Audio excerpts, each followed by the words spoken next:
శ్రీకృష్ణుడు తన అవతారం చాలించి వైకుంఠానికి చేరుకుంటారు. దీంతో ద్వాపర యుగం ముగసి కలియుగం ప్రారంభమవుతుంది. కలియుగంలోని ప్రజలు దైవచింతన మరిచిపోయి డబ్బు సంపాదనపై ఎక్కువ దృష్టి సారిస్తూ ఉంటారు. దీంతో భూమండలంపై పాపాలు పెరిగిపోతూ ఉంటాయి. ఈ విషయమై మునులు తీవ్రంగా భయపడతారు. నారదుడి ఆధ్వర్యంలో వైకుంఠానికి వెళ్లి ఈ భూమండలంపై జరుగుతున్న విషయాలను విష్ణువుకు తెలియజేసి ప్రజలను చెడు మార్గం వైపు వెళ్లకుండా రక్షించాల్సిందిగా వేడుకుంటారు.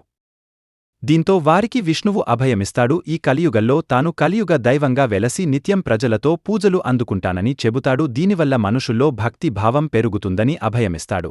కొన్ని రోజుల తర్వాత వాడపల్లి వద్ద ఉన్న గౌతమీ నదిలో ఓ చందనం పెట్టె తీరం వైపు వస్తున్నట్లు కనిపిస్తుంది. అయితే దానిని గుర్తించి తీసుకురావడానికి వెళితే నదిలో ఆ పెట్టె కనిపించదు. చివరికి ఓ వృద్ధ బ్రాహ్మణుడి కలలో ఆ పెట్టెలో మహావిష్ణువు లక్ష్మీ సమేతుడై ఉన్నాడని, శుచిగా వెళితే కనిపిస్తాడని వినిపిస్తుంది. దీంతో ఆ తీరంలో ఉన్న ప్రజలు మంగళ స్నానాలు చేసి నదిలోకి వెళితే ఓ పక్షినీడలో ఉన్న పెట్టె కనిపిస్తుంది. భక్తిశ్రద్ధలతో ఆ పెట్టిన ఒడ్డుకు చేరుస్తారు.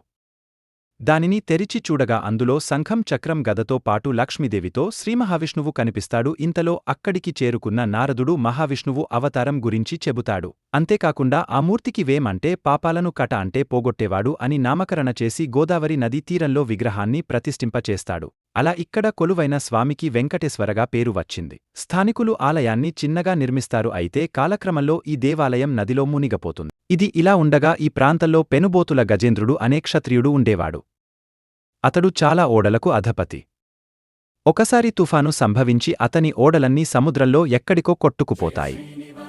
దీంతో తన ఓడలు సురక్షితంగా ఒడ్డుకు తీసుకువస్తే నదిలో మునిగిపోయిన దేవాలయంలోని విగ్రహాన్ని తిరిగా ఒడ్డుకు చేర్చి దేవాలయాన్ని నిర్మిస్తానని మొక్కుకుంటాడు. తుఫాను వెలిసాక ఓడలు భద్రంగా ఒడ్డుకు చేరాయి. దీంతో గజేంద్రుడు వాడపల్లిలో ప్రస్తుతం ఉన్న ఆలయాన్ని కట్టించాడని శాసనాలు చెబుతున్నాయి. 7 శనివారముల వాడపల్లి వెంకన్న దర్శనం, 7 జన్మల పుణ్యఫలం. ప్లీజ్ ఫాలో మరియు సబ్స్క్రైబ్ అంటోల్డ్ లెజెండ్స్ ఇన్ఫో.